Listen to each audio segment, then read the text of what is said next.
Good morning and welcome to another edition of Community Spotlight on KRIM. As we do once a month, the first Tuesday of the month, coming to you live today from Plant Fair Nursery out on Highway 260 in Star Valley. And with me once again, the owner here, Glenn McCombs. And Glenn, you know, it's always interesting. Every month, it seems like there's something a little different that we have to be doing to get ready for the next month or the few weeks. And this is no exception now. As we go into September, it's time to start thinking about cooler weather. Yes, it sure is. And one of the things that we've done this time was brought lots of things that we normally don't think about or think that there's a cure for until there's a problem. Right. So what we're going to do today is touch on some of these little areas where we have problems. And one of those, it's still being fairly warm. I think at least on social media, I see a lot of people complaining about mosquitoes and other little insect life, and that's where we want to start. So we'll start there. Yes. So what we do is always we try to talk about products, and as a merchant, of course, I'm trying to push these products. Yeah, I guess that could be considered true. However, what we're trying to do is line you, the person who has a problem, up with the right stuff, because there's a lot of misinformation out there on what to use for what and what time to use it. So if you bear with me, these are products that we do sell, but we are really trying to help you out to get these problems solved. And I know where we're at. There's a pond nearby, and mosquitoes have really been a booger this year with all of the technical term, with all of the rain and everything that we've had. I mean, insect life in general seems to be really, prolific right now. Yes. So for mosquitoes, what we do is there's not a whole lot that you can use, and there's not a lot of things that we do sell. One of the things I didn't bring out that you can use is horticultural oil, and what that does is basically makes a barrier on top of any kind of a water body. So whether you have a pot with water in it, a little area out in the yard that doesn't want to drain, you can put a little bit of oil on that. And basically what that does is suffocate the new little nymph. So the mosquito lays its eggs, it hatches into a nymph, it comes up for air, and if there's oil on top of it, then that will suffocate it so that you don't get more mosquitoes. And so that would be horticultural oil. Another thing is this Mosquito Dunk, and basically what this is BT, which is Bacillus thuringiensis. Easy for me to say. Yeah. So Mosquito Dunks, and one of these little donuts will cover about 100 square feet, or an area 10 by 10. And so if you have maybe a pond, an inactive pond, or just a place out there that got full of water and is not draining very well, you would just throw one of these out in that pond in an area. Let's say if it's just 10 by 10, then it's one, and so on. Just kind of guess at what the square footage is. So that would be Mosquito Dunks. Now this is the same thing as a Mosquito Dunk, is mosquito bits, and this one is... But when your mosquito doesn't want to eat an entire donut. There you go. Then you just give them. There you go. So we're in good humor today. Might as well. So this one is the bits, and this one covers basically the same, except this has a shaker top, and you would just shake this out on the pond. It will go down in the ground, release the BT, down in the water rather. It will release the BT, and then that will also do the same thing. It will go ahead and kill out any of the larvae that's already in there, and really reduce the whole entire population. Now, how long does it, like if you did have a pond and you put a couple of these donuts in, or some of these granules, how long does that last? You're looking at about a month to 6 weeks. Oh wow! So if it dries out and then refills, you got to put more back in. Right. If it just stays like that, you just kind of watch, keep an eye on that body of water, and if it does get mosquitoes again, then that's when you would put it on again. It could be 6 weeks, could be a couple of months. It just depends on how the water goes down or comes up or disappears. Right. So the other beauty of this mosquito bit is a lot of our customers are coming in with house plants with those little irritating gnats, and we call them algae gnats. So basically they're not hurting you or the tree, they're just aggravating. Yeah, I have another name for them too. Yeah. We'll talk about that later. There you go. It is basically they're eating on the algae. So there's two things that you can do, as long as we're talking about that, is you can make sure that you don't overwater water so it dries on top, and then that way the mosquito doesn't have any algae to, not mosquito, the algae gnat does not have enough algae to eat, and that will help. And then this just put along the top of that will then kill those the actual gnat. The trouble with gnats is they must lay eggs 10 times a day, because it just seems like they don't disappear. So anyway, the beauty of mosquito bits and mosquito dunks. Nice. So the next thing we can talk about today is our ponds. So I know, Randy, you were interested in what we have here. So this is barley straw, and it's actually barley that's just been all wound up into these little bales, is what they call them. And what this does is, when thrown into the pond, it will attract and string algae, which is that string algae that runs right through the pond, and you pick it up and it just comes up in masses. It will attach to this, and then it will keep the pond clean by keeping that string algae on these. Oh, wow. Yes, you'll have to, it will consolidate it all into one area, so all you do is just pick this up and throw it out and put a new one back in. And this can do up to a couple of 1,000 square feet, so that's a pretty good size pond for just one of those. So very reasonable, but it will keep you from pulling your hair out, because there's the string algae that no matter how much you try to clean it up, it just keeps coming right back. And this will help reduce that. Nice. Then the other thing with ponds is Algae Fix, which this one just controls growing algae that's in the pond. So you have all of that algae that's just a little discolored. It's actually coming from the sun, and what this does is it actually kills that and lets it fall to the bottom, which means you will probably eventually have to clean that up from the bottom, but what it does is actually kill the algae. Now, if you had some type of fish in your pond, like koi or something like that, would this be negative to those? No, this works with fish. Oh, wow. Yeah, so it's going to be okay. And this one is Accu-Clear, and what this one does basically is the same thing. It just isolates the little algae or little particles and makes them fall to the ground, or to the water rather, to the bottom of the pond, and then your pond is clear. And you have to use it often, especially during the summer where there's rains and that sort of thing. It disturbs the water and you get lots of reactions. So these products will help with those reactions, keeping your pond clean. So the next thing is birds. So a lot of folks with fruit like apples and peaches and plums, and a lot of that's already been taken off, especially apricots, but apples are still on there, so there's lots of birds picking. And pacing here about another month on apples? Yeah, September and into October, and then it's pretty well done. So we have them all over the ground here. They just keep falling down every day, and we've been farming them out to people that have horses. So there you go. let them have the apples.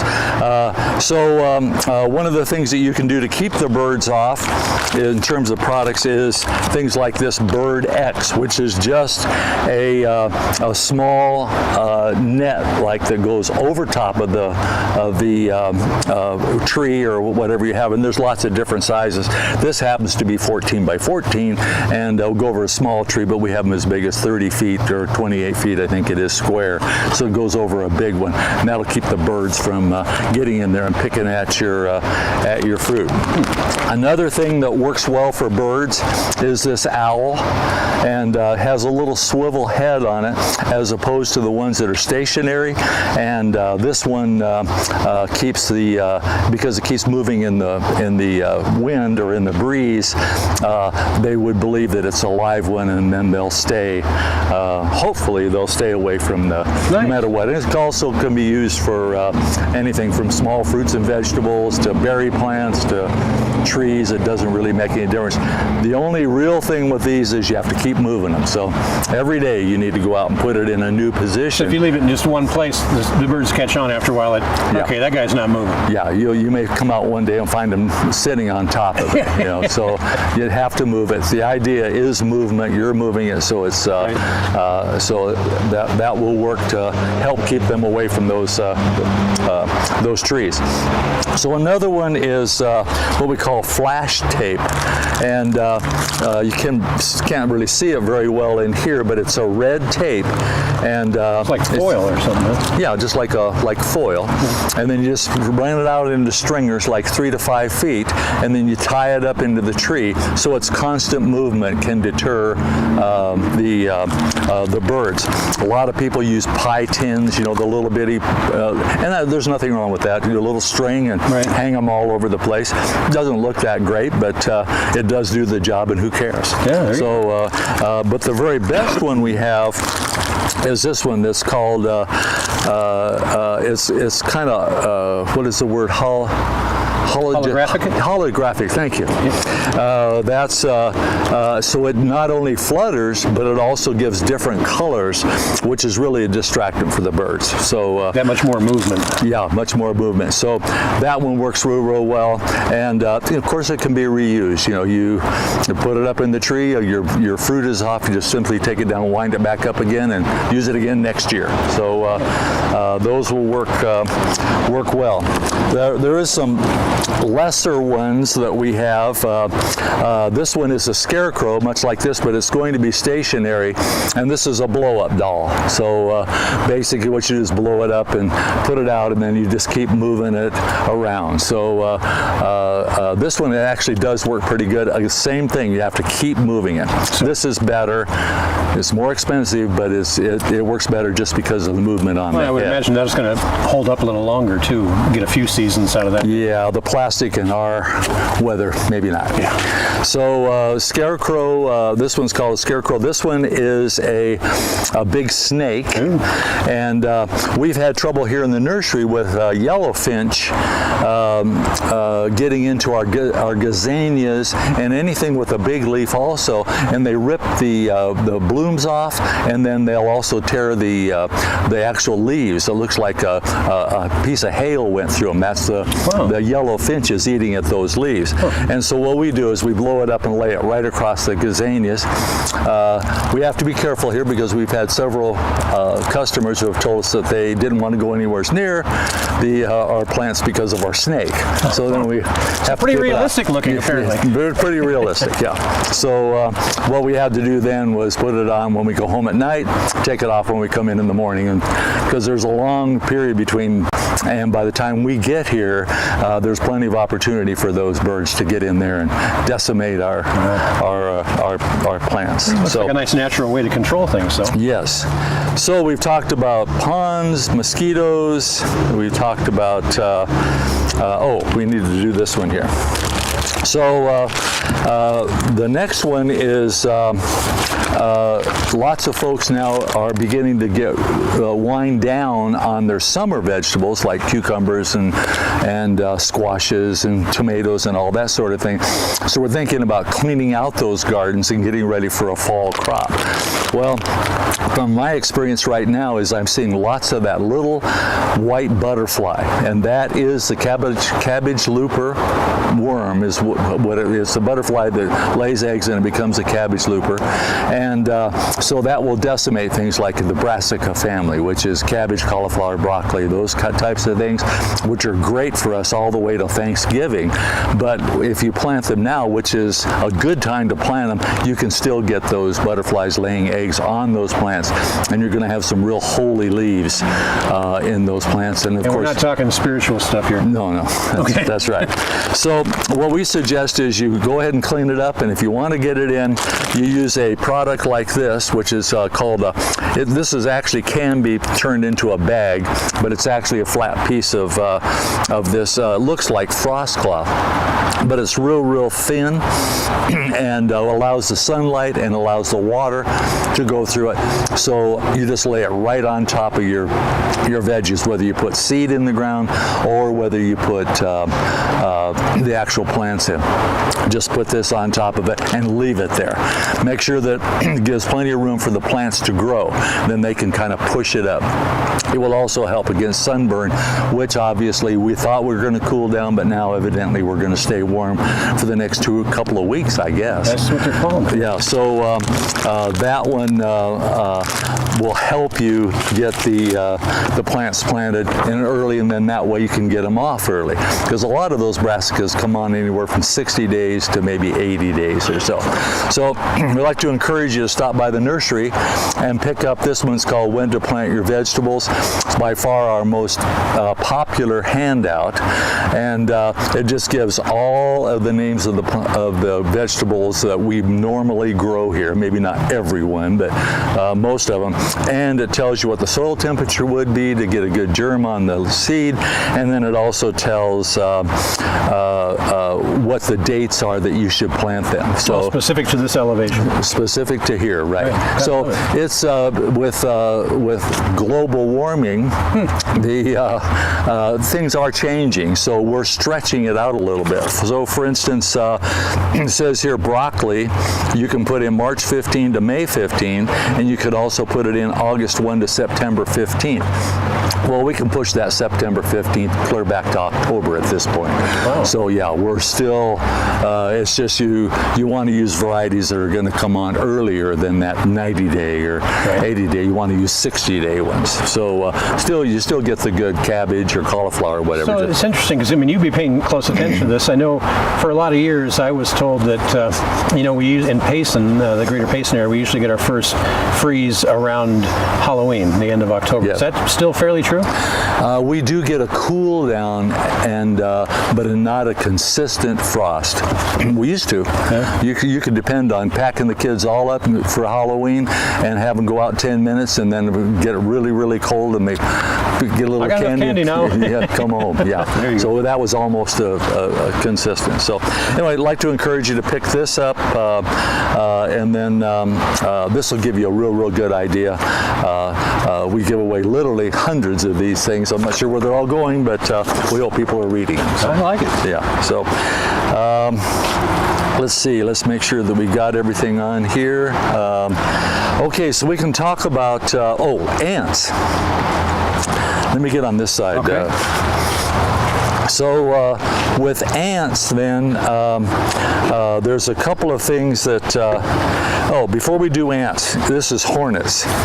So right now, meat bees are all over the place. Evidently they are, by the time you get into August and September, they have multiplied greatly. And this is the one that lives down in the ground or into little crevices in buildings, whatever, and they are a mean sting. So one of the ways to get rid of them, this one you can shoot out anywhere from maybe say like about 10 to 15 feet, so you don't have to get real close to it. Kind of like that idea. Yeah. That makes sense. Don't fully understand what this means by dielectric breakdown voltage of 47,000 volts. Not real sure what that means, but I do know that means hornets are going to get a real charge out of this stuff. Yeah, that's right. So we had one right up here on the hill when we were weed eating the side of the hill here to clean it up, and the hornets got Mark a couple of times. So we use this, and you can stand it back about 10 feet or so, aim it right at the hole in the ground, and then just go right up to it and just really saturate it, and that has completely cleaned them out. So if you're looking for something for those meat bees, then we're good. Okay. I love it. So to ants. So this one, ants are just literally everywhere. They have the black ants all the way to the red ant.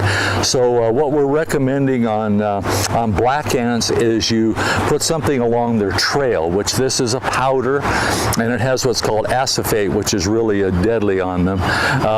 We're now going to fire ant control, even though we don't have fire ants here. The red ant is not a fire ant. I'm not sure what its name is, but it's this is still controls it. We don't have to worry about fire ants yet. So this one you can put right along the trails of the black ants and right around the hole of the red ant. This one is going to be safe for vegetable gardens or anything where you're going to eat. And this one is basically spinosad, and then it has a iron phosphate, which will walk across it. That can kill them. They can eat it. That will kill them.